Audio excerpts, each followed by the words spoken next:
Are you hungry? Can I interest you in a diuretic concoction of oraboo fat, 2 handfuls of false gold dust, and cyclamen? No? Perhaps you'd prefer camel meat. I'm kidding. 16th century explorer André Trevet reported that people ate the cryptid oraboo's fat in the previously mentioned concoction, but it was gross, and Trevet preferred camel meat. Welcome back to the complete list of African merfolk. Today we'll be learning about the oraboo. No one seems to know how the name should be pronounced, as it only appears in a few obscure books. The first book it appears in is French, so I have pronounced the OU with an OO sound rather than an OW sound. But first, don't forget to like and sub so you never miss a video. Trevet described it in his 1575 book Cosmographie Universelle, which was intended to describe the entire world. As 9 to 10 feet long, plated with armor like a brigandine, was humpbacked and feline-like. It had webbed feet and meowed like a cat and lived near a place called Mount Marzuin. This mountain isn't called that anymore if it ever existed at all. There's a couple of theories as to where the oraboo lived, including the Red Sea and Tanzania.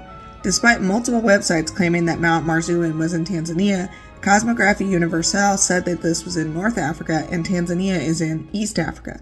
Based on the other sightings I'm going to go over, I think the Red Sea or the Mediterranean is a better guess as to where oraboo was.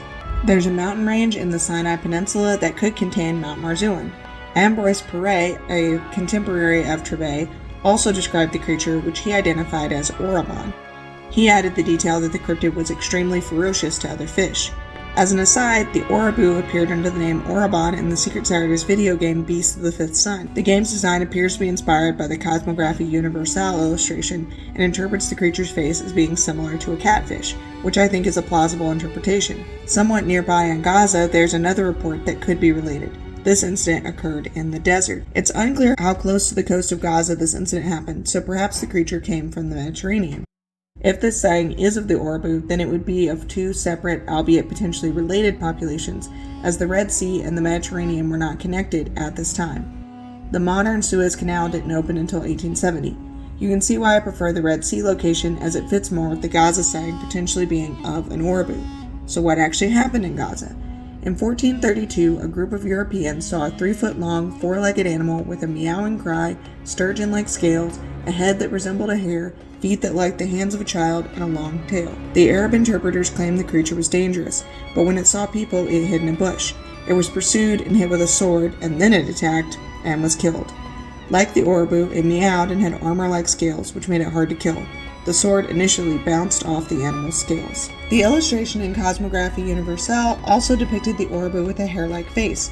This story is recounted in the 1848 book Early Travels in Palestine, where the 1800s author suggested that this creature was a monitor lizard. Now, the desert monitor does live in the region, but it doesn't really closely resemble the animal from 1432. They and other types of monitors do live near water, such as the Nile and the Euphrates. There's also a cryptid lizard, Apha, that was said to live near the marshes of the Tigris River, which unfortunately were drained in 1991, potentially causing the Apha's extinction before it was ever truly discovered. I also want to mention the possibility that the Ishtar gate dragon, Meshusu, on screen now, is connected to the oraboo. Meshusu had scales similar to those of the oraboo, more on that later, and it has a long tail like the 1432 Gaza creature. It is impossible to know how big Meshusu was, or if it was even a depiction of a real animal at all. Many of the animals on the gate are real animals, such as lions and bulls, so perhaps this animal is or was real as well. It doesn't have a hair-like face and has bird tail and hind legs, both facts that make it fairly different to the oraboo. And of course, because it's a mosaic, we have no idea if it meowed like a cat. There are 2 other nearby mythic animals that I'm going to talk about as well. It seems that it might be possible that a scaled, cat-like sea monster might exist or have existed in North Africa and the Middle East.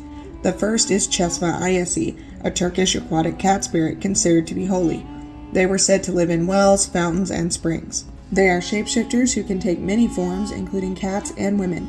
And remember the 1432 sighting described a creature with humanoid hands? Was this creature partially shapeshifted at the time it was seen? Perhaps it was injured, stuck in a partially shifted form, and unable to escape. Next is the leopard-like Partalocamphoi from Greco-Roman mythology.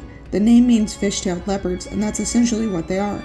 They have the upper halves of leopards and the lower halves of merfolk and live in the Mediterranean Sea. They appear in ancient art, such as this 1st to 2nd century AD Imperial Roman mosaic of the Nereid Galatea riding side saddle on the back of a Partalocamphus. There don't appear to be any specific myths about them, however. Like the oraboo, they have cat-like faces, on account of having the upper half of a leopard. So let's take stock of all the lore. This potential creature probably has a cat or hare-like face, like the Orabu, Orabon, 1432 sighting, Chesma iasi, and Partalocampoy. This includes having whiskers, which could indicate that they are related to catfish. It probably has a scaled body like the Orabu, Orabon, 1432 sighting, Mishusu, Partalocampoy, and probably Chesma iasi. These scales might be spiky and armor-like, a detail shared by the Orabu, Orabon, 1432 sighting, and Mishusu. All the cryptids I've covered have long tails. They might be shapeshifters. Literally all the cryptids have characteristics of multiple animals, such as human hands, bird legs, or feline features. Shapeshifting comes up in literally every video in this series, so it isn't surprising that it appears here. I'm going to develop a potential species in this video, but just know that Mishusu, Chesma iasi, and Partalocampoy will be getting their own videos later as well. These could be related species or the same species. So let's jump into this speculative biology. This creature probably lives in the Red Sea, according to Trevet and Perret, but it may also live in the Mediterranean Sea, as well as possibly other waterways in Turkey, North Africa, and the Middle East.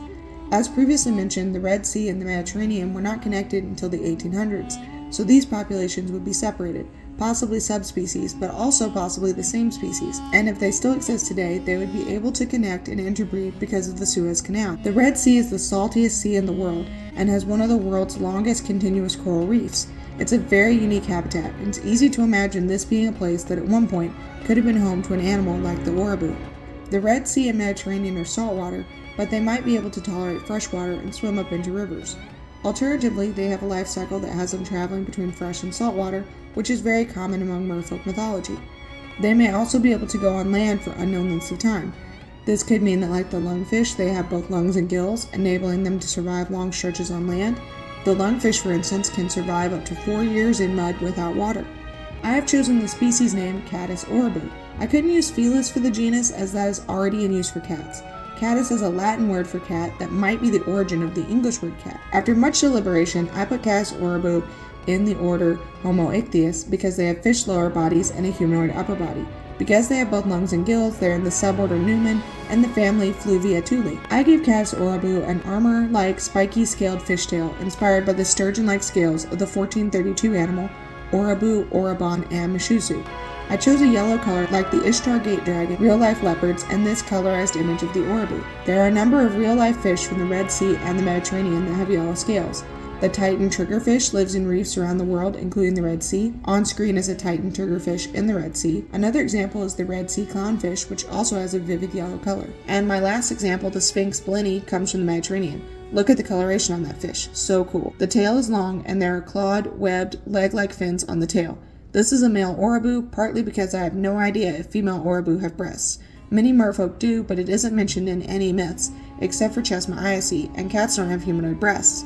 It could even be that Catus orabu has multiple breasts like a cat, who have 6 to 8 nipples. It's also possible that Catus orabu doesn't have breasts at all. In real life, fish don't have breasts, so Catus orabu might not have breasts either. If they do have breasts, like many of the other merbeings in this series, then they are used to feed young by secreting a nutritious milk-like fluid similar to the real-life discus fish, who secretes a milk-like liquid out of their skin.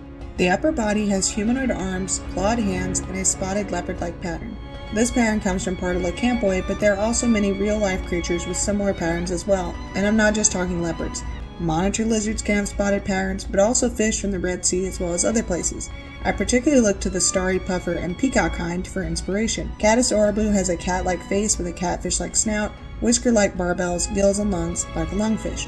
We don't know what these creatures eat, but given that they're said to be ferocious and dangerous and resemble cats, they are probably carnivores.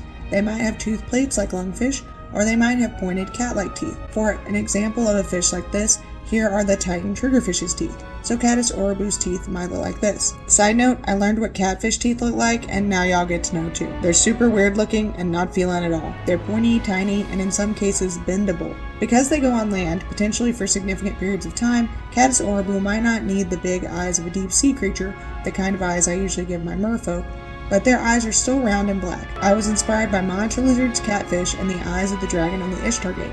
He doesn't have hair, but he does have horn/rabbit ear looking growths on his head, as seen on the Orabu and Mishusu. This might be a sensory organ similar to a catfish's barbels.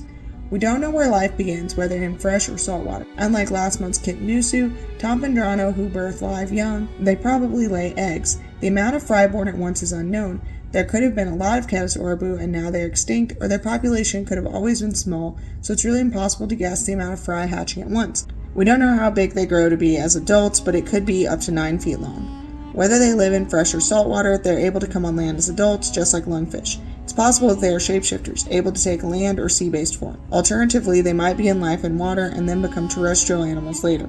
Tiger salamanders do this, beginning in fresh water, and then as adults they become land-based animals. I've previously mentioned axolotls in other videos as examples of animals who can change from aquatic to terrestrial forms, but I recently learned that axolotls are only like this now because they were crossbred with tiger salamanders, so because this isn't naturally occurring, I don't think they're a great example. But the fact they can do this at all shows how much animals can transform. Who knows what else animals can do? I linked 2 interesting articles about axolotl transformations in the description. The myths we have don't tell us anything about how smart they are.